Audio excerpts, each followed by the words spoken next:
I'm going to be walking you through how to create a planning application on the CityWorks website. So we start here at the login page, type in your username, which will be whatever email that you used to sign up, and the password will be whatever password that you, once again, used when you signed up. And after you have all that correct information in there, hit the login button. And then it'll bring you to this page here. You'll have all of your submitted applications in this section and all of your incomplete applications in this section. Now we're going to go up to the top here and hit Create Application.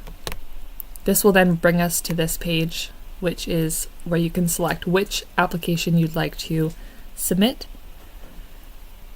Your options are request a meeting with planning staff and submit a planning application. You're going to hit the second one, and then you'll hit the consent application button, which is the only option in the categories button. Now you'll have a bunch of different application options with creation of new lot addition. Select whichever one applies to you. For this tutorial, I'll be clicking New Lot Creation. And this pop-up here shows what the application is and what you'll need to submit. Read through this before starting your application to make sure you have everything and to continue with this application. And then once you're done reading through it, be sure to hit OK in the bottom right corner here. And now you can hit Begin Application. There's this big rectangular gray box in the corner. And then you'll be brought to the first section of this application. So you're going to want to put in the applicant last name or development name, either your last name or what the development name is. For this, I'll just do a last name. And then the address number, or the property address, or the roll number. The roll number can be found on your tax documents if that's what you want to add. For this, I'll just do 123 Main Street as an example. And then it shows up here on this map. You can zoom in by hitting this little plus sign to double check that this is where your property is. Once you're all good with this information, go to this bottom corner here that says Next and hit that little box. Now you'll be brought to this People section and fill out all of this information that is in red. You can also fill out the other information as well, but in order to progress in this application, you will need to fill out the red lines. To make it a bit faster, you can click Use My Information. You may have to edit a little, just add in everything you need. Now, if you are the owner of the property, make sure you add it in this comment section here.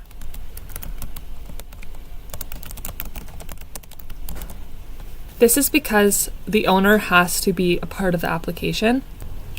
Now, if you aren't the owner, or if you are and you still want to add more people to your application, you can go up to this top right corner here. It says Add Person. Just click that button, and then you'll see an option to select their role. Let's say we want to add in an owner. We would find that on there, select it, and then go to Add.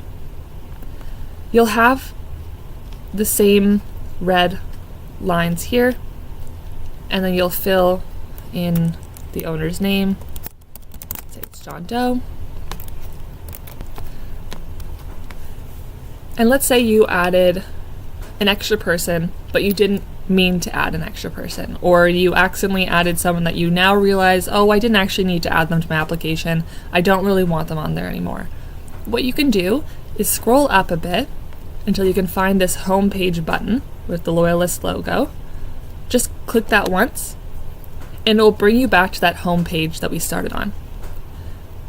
You'll be able to click your incomplete applications and find the one that's created on the date that you created, the one you want to continue working on. So this one would be the one that we want.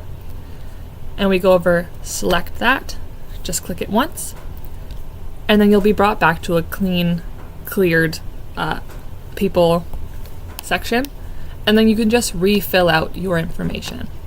Also, at any point, you can hit that homepage button and close the application, and always come back another time and continue working on it. You don't always need to finish the application all in one sitting. If you need to, you can always just hit that home page, and then that application will sit in your incomplete application section, and you can go back and work on it whenever you'd like. I'll just type in applicant and also owner once again, just to make sure that the staff know that the applicant and the owner are the same person. And once you're happy with all this information, make sure you double check that you have everything that you need. You could also always click more if you want to add some more information here, like a fax number or a website URL.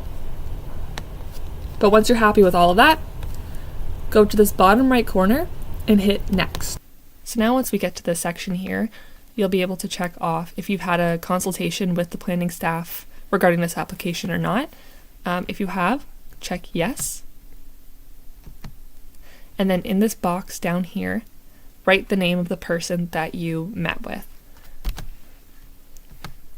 And then you'll be good to continue.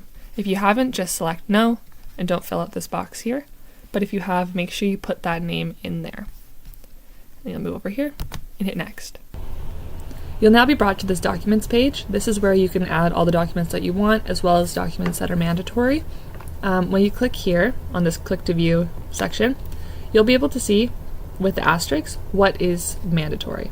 For this one, the application form is mandatory. There's little asterisks next to it, but you can add in any of these other things as well. In order to add those documents, however, you'll have to go up to this little paper clip and hit add. This will bring you into your files. You just select whichever ones you want, and I'll open these two. Let's say I only really wanted the application form here, and I didn't really want this concept plan demo. I can go here to this little trash bin and just click it once, and then go up here and click OK out of your application. If you want to add something else, you can click add once again, go here, select whichever one you want, concept demo plan, and hit open, and then it adds it back. If you don't like either of these, you can hit delete all. It deletes both of them from your application. But other than that, you can add and you can delete as many documents as you'd like. I'll delete this one just because we only need one for now. And now you're going to want to label the documents. This is to help staff know what it is, as well as to ensure that you have the mandatory forms that you need, or the mandatory documents that you need. So you're going to want to hit label, scroll down, and find application form. You can also label it anything that it actually is. Let's say you had your driver's license, you have to make sure to label it as driver's license. So once I've labeled this, my mandatory document is in there. Any subsequent documents that I want to add are in there and they're labeled correctly. I can hit next. Now you won't be able to hit that submit button unless it's been paid. So once you get to the payment section of the application, you will see this blue and white box here. This top part has how all the payment options here, and then you will see the amount paid, and the amount due down here. So the amount that is due still is $2,600, and there's been no payment so far. In order to complete this payment for the consent form, you can look to here, which has the payment options. You can drop it off or mail in a check. You can also pay debit in an office in Amherstview. The address is right here. Or you can send an e-transfer. For the e-transfer, look to this blurb just underneath the list of payment options. It will have the email that you can send the transfer to, and make sure you note the application number in that message. If for whatever reason you don't have an option to add in the application number, email that application number to that same email that you sent the e-transfer to. That application number will be sent to you as soon as you submit this application. Once you've decided which payment option you want to do, whether you've written out the check or you've gotten your e-transfer ready, you can then go over here to submit, click that button, and then this will pop up here, the terms and conditions. And this is just a reminder that your application is required to be commissioned by a commissioner of oaths. But once that is confirmed, click accept, and then you'll be brought to your page here. And then that's where you get this application number right there. And that's what you will put in with the e-transfer. If you're not ready to submit yet, you're not ready to pay, the project hasn't been commissioned or anything, do what we did before and hit that home page again. It'll just put that application back in the incomplete section. Then you'll be able to go back, pay on a later date whenever you're ready. It'll just be sitting in that incomplete application section. But since I hit submit, let's say I had paid for the application, you'll be able to then scroll through and see all of the information that you have filled out. See when it expires. It expires in a year from now. You'll be able to see the address down here, your name, everybody who's added in. If you forgot to add someone or if you want to add somebody after, you can always go back and hit add person. You then have to make sure you add in their role. Let's say you wanted to add a contractor. Make sure you select that they are a contractor and fill out their name and their email. You can fill out this other stuff as well if that's helpful to you. Once you've added in all of that information, hit add. And then they'll be added in underneath. This is what it will look like. And then as you scroll down, you can see all the other information you filled out. And then here is workflow. So this is the application that's submitted. And this is when it's targeted to be read and gone through by staff. And then you will get other information added in to your application down here. If staff has any notes, they'll put it in here. And then your fees are here. However, it'll look different for you just because you won't be able to submit your application until you've paid. But it'll say, let's say it was $1,000, it would say amount paid, and then it would have your payment information there. It also has all of your documents here, but you can always delete and add new documents if you need to, just right here. And then you'll have your conditions down here. You'll have 2 years to complete those, and they'll be added by staff when they go through your application. Now, when it comes to checking the status of your application, you can go to the submitted section of the page, of the home page, and select the application that you want to check on. So I'll do the consent new lot. And then as I scroll down, you'll see that the workflow has changed. The application submission has been completed by staff. It shows here that the result is done, and that the exact time it has been completed is written here underneath the completed section. If the staff had any comments, they would write them here. You scroll down here to the notes. A staff member had added this on this date, and the note was November 3rd, 2025.